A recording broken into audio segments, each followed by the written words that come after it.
Hello everyone, welcome to my tech Abhyasika YouTube channel.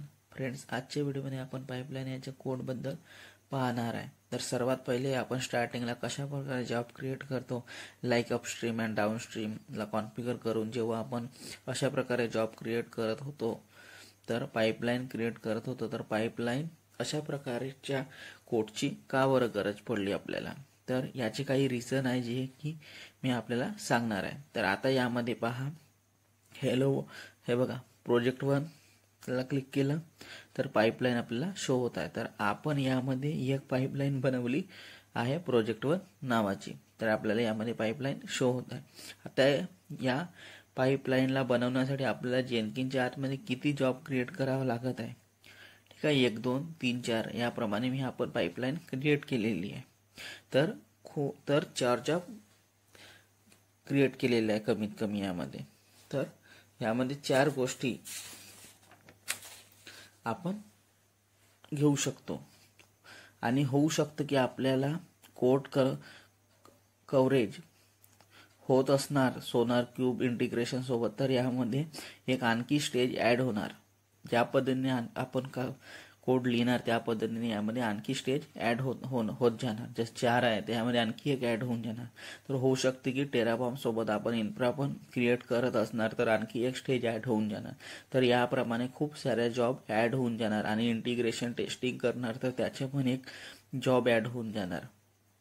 तर बघा, बॅकमध्ये आलं तर यामध्ये बघा जॉब शो होत आहे.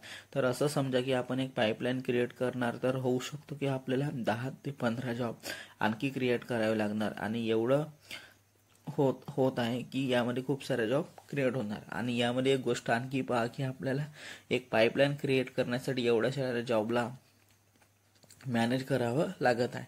तर या प्रकारे हा खूप टीडीएस टास्क आहे की प्रत्येक जॉबसाठी एक पाईपलाईन क्रिएट करावी लागत आहे. तर यामध्ये यासाठी एक नवीन कॉन्सेप्ट आलेला आहे की पाईपलाईन ॲज अ कोड. याच्या मदतीने आपण काय करू शकतो की आपण काही कोड लिहिणार, तो कोड लिहिलं की आपल्याला माहिती होणार की याच्या मदतीने आपण कशा प्रकारे काम करू शकतो. की एक कोड लिहिणार आणि त्या कोडच्या मदतीने पाईपलाईन मध्येच आपण हा कोड लिहिणार आणि त्या कोडच्या मदतीनं या प्रकारचे सर्व काम आपण पाईपलाईन मध्येच करू शकतो. तर या पद्धतीने आपल्या प्रत्येक जॉबसाठी एक जॉब क्रिएट करावी नाही लागणार. तर यामध्ये इंटरेस्टिंग गोष्ट ही आहे की एवढ्या साऱ्या जॉब आहेत, या प्रकारे एवढ्या साऱ्या जॉबला आपल्याला कॉन्फिगर करण्याची गरज नाही पडणार. याच्या व्यतिरिक्त आपली जी पाईपलाईनचे कोड लिहिणार त्याला पण गिट रेपोमध्ये प्रोजेक्ट सोबत ठेवणार. तर आपण याचे वर्जनिंग पण करू शकतो. आपण जी पाईपलाईनमध्ये कोड लिहिला आहे त्याच्या, ठीक आहे, जो कोड लिहिणार त्याचे आपण वर्जनिंग पण करू शकतो. तर मेनली बेनिफिट्स पाहिलं तर आपल्याला एवढ्या साऱ्या जॉब कॉन्फिगर करण्याची गरज नाही आहे. प्रत्येक जॉबसाठी आपण एक जॉब कॉन्फिगर करत आहे. तर एवढं त्या पाईपलाईन बनवली तर एवढं आपल्या जॉब कॉन्फिगर करण्याची गरज नाही.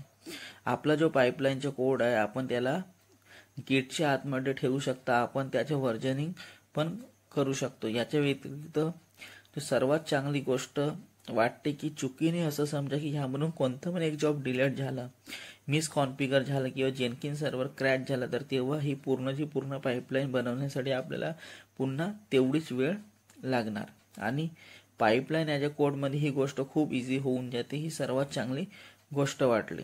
तर आता आपण डॅशबोर्डवर क्लिक करणार आणि जे प्रोजेक्ट 1चे पाईपलाईन होती याला डिलीट करणार आणि सर्व पाईपलाईन जे काही जॉब होती याला डिलीट करणार. तर बघा, यामध्ये मी 1 बाय 1 जॉब डिलीट करत आहे.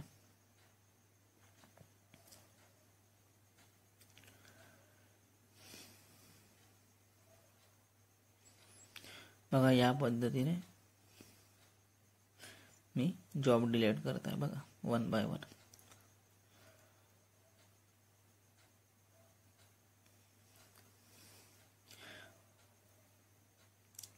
बघा, प्रोजेक्ट 1 वर मी क्लिक केलं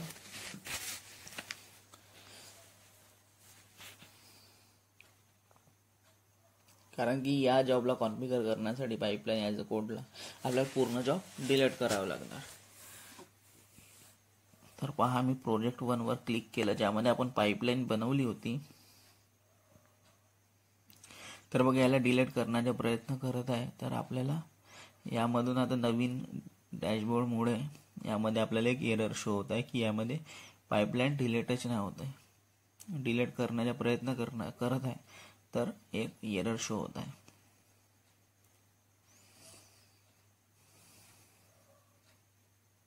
हे बघा नॉट फाउंडचा एरर शो होता. डॅशबोर्डवर क्लिक करणार.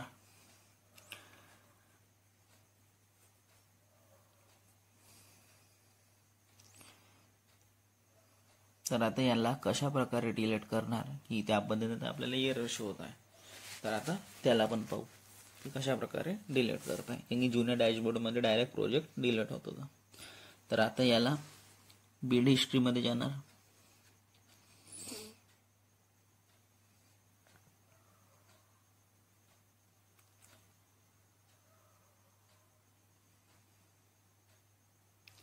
आणि यामधून 1 बाय 1 जॉबला डिलीट करणार. बघा जॉबला क्लिक केला आणि डिलीटला क्लिक केला.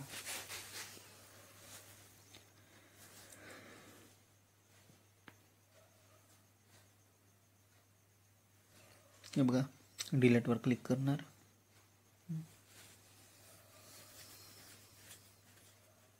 आणि यामध्ये डिलीट प्रोजेक्टवर क्लिक करणार.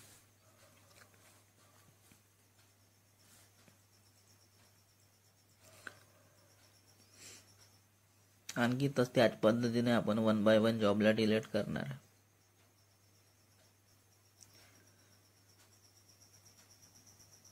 तर यामध्ये आपण जेवढे आतापर्यंत क्लासेस घेतले ते प्रत्येक जॉब क्लासेसमध्ये एक एक जॉब क्रिएट केलेली आहे. तर त्या प्रत्येक जॉबच्या यामध्ये हिस्ट्री क्रिएट झालेली आहे. तर प्रत्येक जॉबला आता आपल्याला डिलीट करावं लागणार आहे.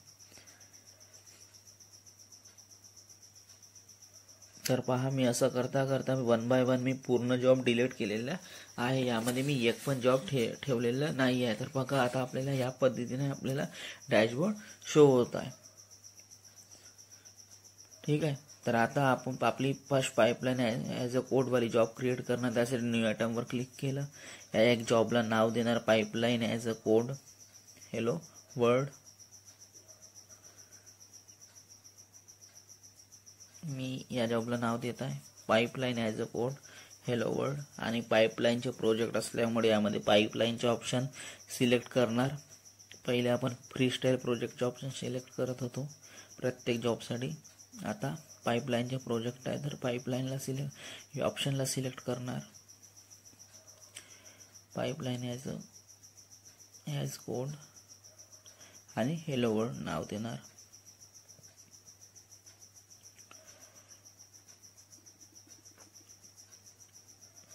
पाईपलाईन ऑप्शनला सिलेक्ट करणार आणि ओकेवर क्लिक करणार.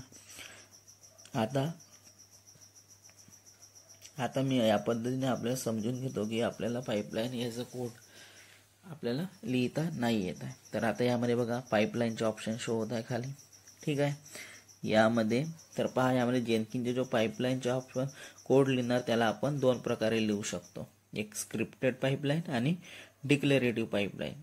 आपल्याला क्वेश्चन पण विचारतात किती प्रकारची पाईपलाईन आहे बा. तर स्क्रिप्टेड पाईपलाईन आणि डिक्लेरेटिव्ह पाईपलाईन या पद्धतीने आपण 2 पाईपलाईन डिफाईन करू शकतो. तर यामध्ये जो कोड लिहिणार तो आपण डिक्लेरेटिव्ह पाईपलाईनमध्ये लिहिणार. आता आपल्या मनात क्वेश्चन असतात की स्क्रिप्टेड पाईपलाईन का बरं नाही. तर हा जो क्वेश्चन आहे याचे आन्सर आपण नंतर पाहू की स्क्रिप्टेड पाईपलाईन कशा पद्धतीने करतात.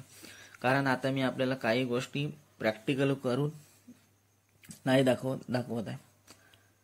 तर पाईपलाईन ॲज अ कोड म्हणजे डिक्लेरेटिव्ह पाईपलाईनच्या आतमध्ये हा कोड असं लिहून दिलं की आणि स्क्रिप्टेड पाईपलाईनच्या आतमध्ये या पद्धतीने वेगवेगळ्या पद्धतीने दोन्ही कोड लिहिले जातात. डिक्लेरेटिव्हच्या आतमध्ये हे ऑप्शन येत आहे आणि स्क्रिप्टेडच्या आतमध्ये वेगळे ऑप्शन राहणार. ह्या सर्व गोष्टी मी आपल्या नंतर करून दाखवणार की काय यामध्ये डिफरन्स आहे. तर आपल्याला या गोष्टी माहीतच नाही की कशा प्रकारे डिफाईन करायचे. तर त्यासाठी आपण आता गुगलमध्ये जाणार आणि यामध्ये आपण सर्च करणार डिक्लेरेटिव्ह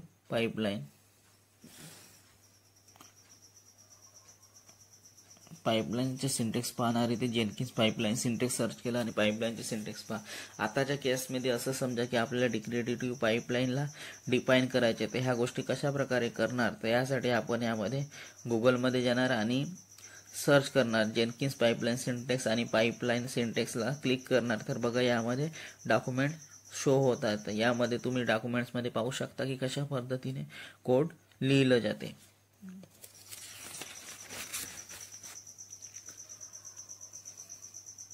ठीक आहे, यामध्ये वेगवेगळे सेक्शन आहेत की कशा पद्धतीने पाईपलाईन जे काही कोड आहे पाईपलाईनमध्ये तो लिहिलं जातं. तर यामध्ये सर्वात पहिले जी पण पाईपलाईन क्रिएट करणार तेव्हा त्याच्यामध्ये सेक्शन राहणार पाईपलाईनमध्ये. तर आता आपल्याला येत नाही, तर त्यासाठी आपण हेलो वर्ल्ड पाईपलाईन क्रिएट करणार. त्यासाठी यामध्ये बघा राईट साईडला ऑप्शन शो होत आहे, यावर क्लिक करणार.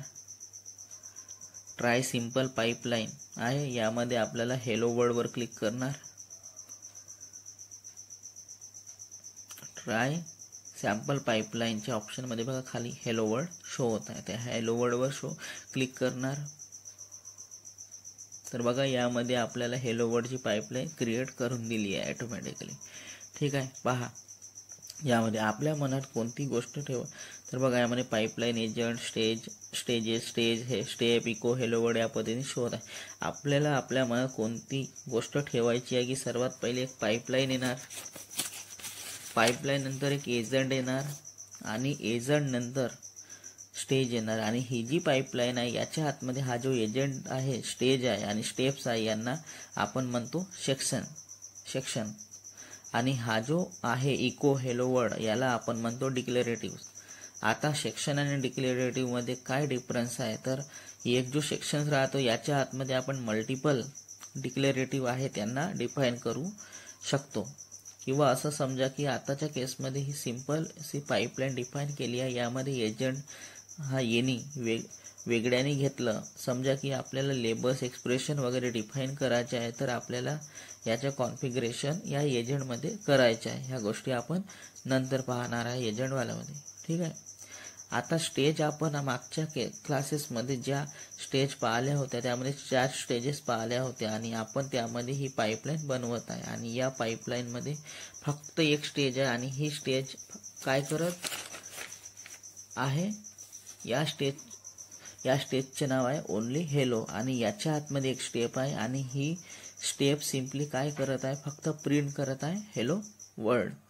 यामध्ये एक गोष्ट आणखी यामध्ये होऊ शकतो की आपल्याला हा कोड समजत नाही आहे, तर 2-3 वेळा या व्हिडिओला आणखी पहा की कशा पद्धतीने हा कोड आलेला आहे आणि कशा पद्धतीने डिफाईन केला, तर त्यामुळे आपल्याला समजून जाणार. आताच्या केसमध्ये एवढं लक्षात ठेवा की एक पाईपलाईन आहे आणि याच्या आतमध्ये एजंट सिलेक्ट करून दिला आहे की हा जो जॉब आहे की कोणत्या पण नोडमध्ये रन होऊ शकतो. आणि स्टेजेस आहे, मल्टिपल स्टेजेस लाईक टेस्ट एक स्टेज होऊन जाते, बिल्ड एक स्टेज होऊन जाते, त्यानंतर डिप्लॉय एक स्टेज होते आणि डिप्लॉय टू पॉड एक स्टेज होऊन जाते, जे की आपण पाईपलाईनमध्ये ज्याच्या पहिले जे पाईपलाईन केली त्याच्यामध्ये डिफाईन केलं. तर यामध्ये आपण फक्त एक स्टेज ठेवली आणि या स्टेजचे नाव आहे हेलो. ठीक आहे, एवढं समजलं असणार तुम्हाला. तर आता अप्लाय अँड सेव्हवर क्लिक करणार. आता या जॉबला रन करून पाहणार. ठीक आहे, ऑटोमॅटिकली कोड येऊन जाणार त्यामध्ये पाहणार. आता जॉबला रन करणं, बिल्ड करण्यासाठी आता बिल्ड नाववर क्लिक करणार. लिहून पण आलाय pipeline as code hello world. आता बिल्ड नाववर क्लिक करणार. आता यामध्ये पाहाल तर जॉब बिल्ड झाली आहे. ठीक आहे, जॉब बिल्ड रन होत आहे. ठीक आहे, या 1 वर क्लिक करणार.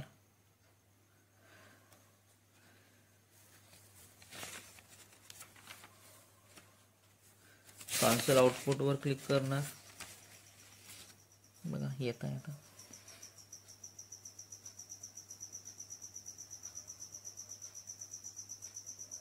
बघा यामध्ये होत आहे कॉन्सोल आउटपुटमध्ये पहा, म्हणजे आपली पाईपलाईन सक्सेसफुली एक्झिक्यूट झालेली आहे, सक्सेस शो होत आहे.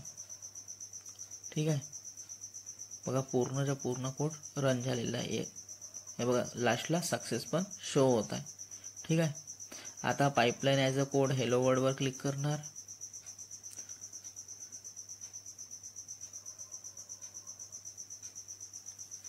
तर त्या कोडमध्ये आपल्याला याचे आउटपुट पाहिलं तर यामध्ये आपल्याला स्टेज व्ह्यू हेलो या प्रकारे शो झालं होतं आणि ही जी जॉब होती यामध्ये फक्त स्टेज आहे आणि याचे लॉक पण शो होतात.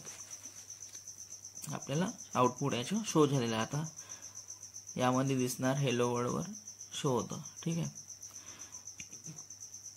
आता कॉन्फिगरवर क्लिक करणार. ठीक आहे. आपल्याला फर्स्ट आउटपुट मिळाला आहे, सक्सेस शो झालेला आहे. ठीक आहे. आता यामध्ये काय केलं होतं आपण, यामध्ये इको केलं होतं म्हणजे प्रिंट होऊन गेलं. इको कमांडमध्ये हेलोवर डिफाईन केलं होतं तर यामध्ये प्रिंट झालेलं आणि सक्सेस पण शो झालेला. आता कॉन्फिगरवर क्लिक करणार.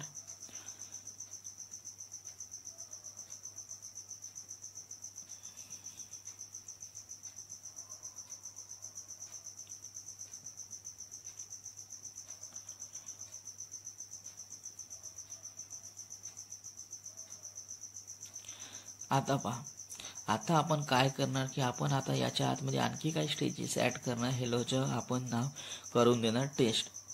तर या पाईपलाईनमध्ये पहा, ही एक स्टेज होती हेलो यामध्ये. ठीक आहे. याला Ctrl+C करून कॉपी करणार. बघा कुठून कॉपी करता हे लक्षात ठेवा. ठीक आहे. यामध्ये मला एक एरर आलं होतं की मी कोड योग्य रीतीने कॉपी नाही केलं आणि त्या याच्यामध्ये मी डिफाईन करून दिलं तर मला एक एरर आला. तर लिनक्स केस सेन्सिटिव्ह असल्यामुळे तुम्ही योग्य पद्धतीने कॉपी करून पेस्ट करा. मी बघा इथे केलं, कोणती चूक केली ते तुम्हाला शो होऊन जाणार. एवढंच मी कॉपी केलं होतं. ठीक आहे. आणि या कॉपी केल्यानंतर 3 वेळा याला डिफाईन करणार की जसं आपण मागच्या क्लासेसमध्ये जे स्टेज डिफाईन केलं होतं पाईपलाईनमध्ये त्या पद्धतीने यामध्ये पण आपण स्टेज डिफाईन करणार. ठीक आहे. तर तुम्हाला डिफरन्स समजून जाणार की आपण 1 बाय 1 जॉब क्रिएट करत होतो आणि पाईपलाईनमध्ये जॉब डिफाईन करत होतो काय फरक आहे. तर बघा मी यामध्ये जे कॉपी केलं तर त्यामध्ये जे ब्रॅकेट आहे ते लास्टचे जे 2 ब्रॅकेट होते त्यांना लास्टमध्ये घ्यायला पाहिजे होते. तर मी त्याच्या खालीच मी डिफाईन करून दिलं कॉपी करून, चेंजेस वगैरे करून. तर त्यामुळे मला यामध्ये एक एरर शो आलेला आहे. तर तो आपल्याला क्लिअर पण होऊन जाणार की कशा पद्धतीने आपण कोड लिहावं लागणार नाही तर आपल्याला एरर शो होतो. तर आपल्याला डाऊट पण क्लिअर होऊन जाणार म्हणून मी यामध्ये जसं मला एरर आलं त्या पद्धतीने मी शो पण केलेलं आहे. तर आपले यामुळे डाऊट पण क्लिअर होऊन जाणार. तर बघा यामध्ये काही चेंजेस करणार. स्टेजमध्ये टेस्ट लिहिणार, एकामध्ये एक दुसऱ्याच्यामध्ये बिल्ड लिहिणार. ठीक आहे. चेंजेस करायचे स्टेजमध्ये. थर्डमध्ये डिप्लॉय ऑन टेस्ट लिहिणार आणि डिप्लॉय ऑन प्रॉडमध्ये लिहिणार. ठीक आहे.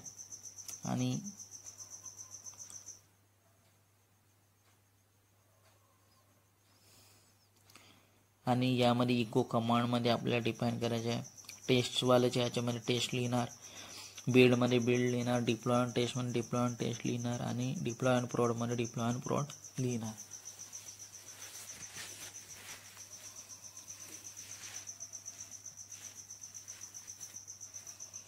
तर मला ज्या पद्धतीने एरर आलं त्या पद्धतीने तुमचे पण डाऊट क्लिअर होऊन जाणार की आपण थोडं इकडे तिकडे केलं तर काय होते, एक डॉटचं आणि ब्रॅकेटचं फरकमध्ये काय होते. तर पहा तुम्हाला पण समजून जाणार. तर तुम्ही पण लक्षात ठेवा की या पद्धतीने एरर येऊ शकतात.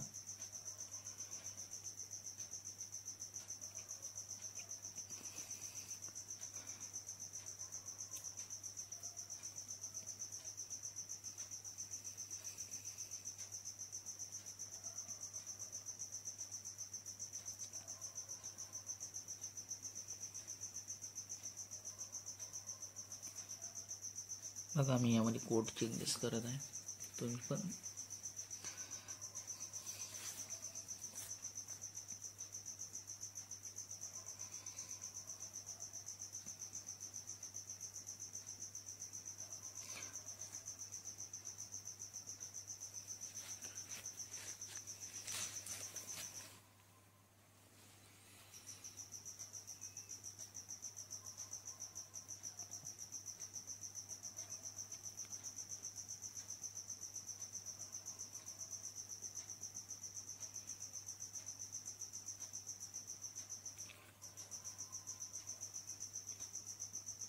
हे बघा, जे ब्रॅकेट लास्टमध्ये येणार होते पहिल्या कोडमध्ये जे दिसत आहे ते मी घेतलेच नाही आहे. त्यामध्ये कॉपी करून यामध्ये पेस्ट केलं आणि जे लास्टचे 2 ब्रॅकेट येत आहे पहिल्या कॉलममध्ये ते मी घेतलेच नाही. त्याच्यामुळे मला यामध्ये एरर शो होत आहे. बघा, नेटवर्क इश्यू आलं, त्याच्यामुळे मी नेटवर्क घेत आहे आपला यान सेव्ह केलं. तर पहा आता आपल्याला काय तर बघा, नेटवर्कमुळे हा एक एरर आलेला आहे, HTTP एरर. रिफ्रेश करतो, ठीक आहे, कंटिन्यू केलं ते तर माझ्या नेटवर्कमुळे एरर आलेला आहे यामध्ये, की वायफाय चेंज केलं आपलं. तर बघा तोच कोड आलेला आहे यामध्ये, ठीक आहे. पुन्हा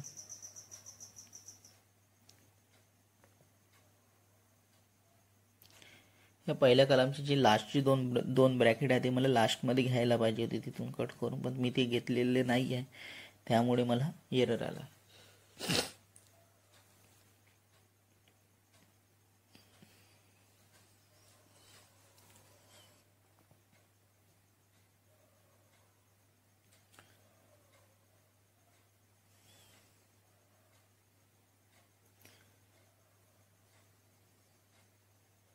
आता ते मला वायफायमुळे एरर आलं, त्याच्यामुळे आणखी मला डबल कोड लिहावं लागत आहे.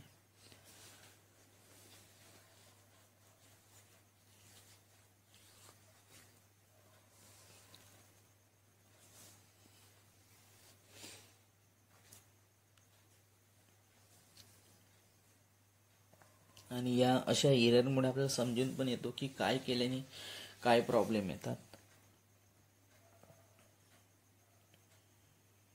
आणि कोड जेव्हा लिहितो तेव्हा आपल्याला माहिती पण असायला पाहिजे की कशा पद्धतीने लिहायचे आहे. तर ह्या सर्व गोष्टी आपल्याला माहिती पाहिजे. जिथपर्यंत आपण एरर सॉल्व्ह करणार नाही तिथपर्यंत आपली प्रॅक्टिस होणार नाही. प्रत्येक ज्यांना लिनक्समध्ये कोड आहे, वेगवेगळ्या जागी कोड आहे, सेल स्क्रिप्टिंगमध्ये, अँसिबलमध्ये, टेराफॉर्ममध्ये पण आपण कोडमध्येच लिहितो. तर ह्या आपल्याला माहिती पाहिजे की कोडमध्ये कशा पद्धतीने एरर येऊ शकतात, ज्यामुळे आपल्याला एरर डायरेक्ट इझिली कॅप्चर करून सोल्युशन घेता आलं पाहिजे. आपल्याला अप्लाय अँड सेव्हवर क्लिक करणार.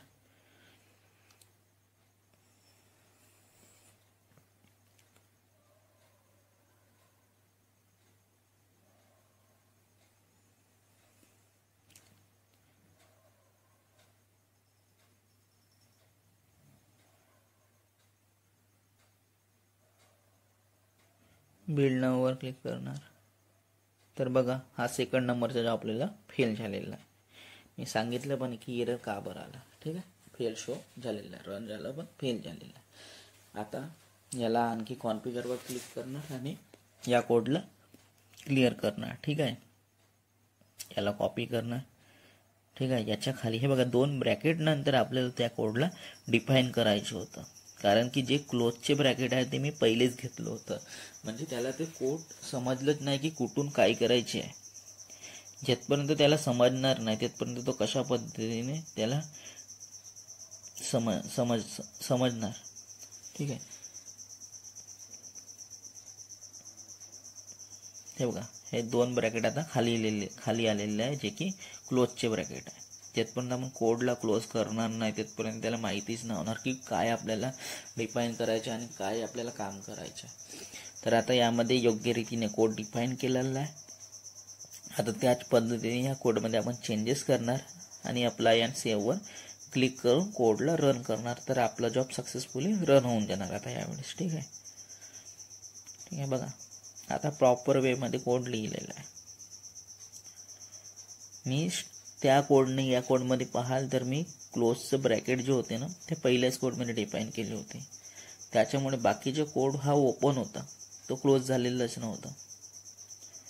त्याच्यामुळे हे एरर आलेले आहे, ठीक आहे. आता यामध्ये चेंजेस करणार.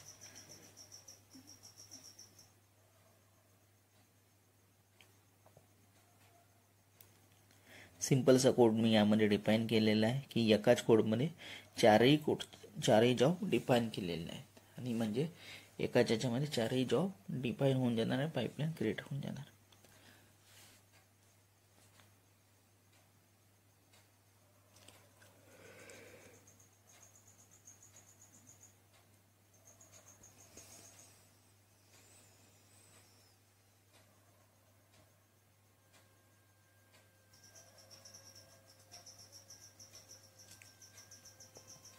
आपण एकाच पाईपलाईनमध्ये सर्व कोड डिफाईन करत आहे. यामध्ये फिफो कॉन्सेप्ट यूज करतो, फर्स्ट इन फर्स्ट आउट. म्हणजे पाईप म्हणजे जो पाण्याचे किंवा कशाचे पण पाईप पकडा, त्याच्यामध्ये जी पहिली गोष्ट येणार ती पहिले रेडी होणार, पहिल्यांदा क्रिएट होणार. तर या पद्धतीने हा कॉन्सेप्ट काम करतो. बघा, आपण पाईपलाईनमध्ये ह्या गोष्टी डिफाईन केलेल्या नाही, तर या पद्धतीने आपल्या जॉब पण पाईपलाईननुसार क्रिएट होऊन जाणार. ठीक आहे, या पाईपलाईनमध्ये हे जॉब क्रिएट होऊन जाणार. ठीक आहे, बघा मी कोडमध्ये चेंजेस केला आहे, सर्व गोष्टी केलेल्या आहे. इको कमांडमध्ये ज्या ज्या गोष्टी आहेत त्या गोष्टी आपल्याला प्रिंट होऊन जाणार. ठीक आहे, आता अप्लाय अँड सेव्हवर क्लिक करणार.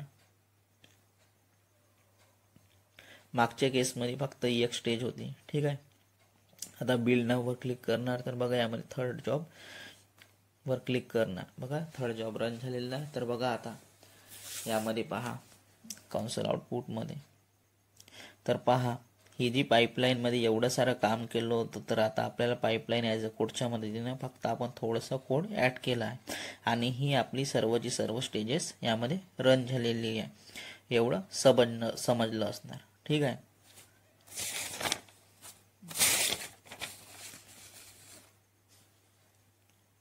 आता पाईपलाईन याच्या कोडमुळे खूप साऱ्या गोष्टी इझी होऊन गेलेल्या आहेत. एवढं कॉन्सेप्ट समजलं असणार आपल्याला. आपल्या मनातलं एक क्वेश्चन असणार की फक्त हेलो वर्ड प्रिंट नाही करायचे, आपल्याला आणखी समोर पण कमांड एक्झिक्यूट करायचे. तर ह्या सर्व गोष्टी आता आपण समोर पाहणार वन बाय वन. तर आता एवढं कॉन्सेप्ट आपल्याला समजलं असणार की कशा पद्धतीने पाईपलाईनमध्ये जॉब डिफाईन करतात.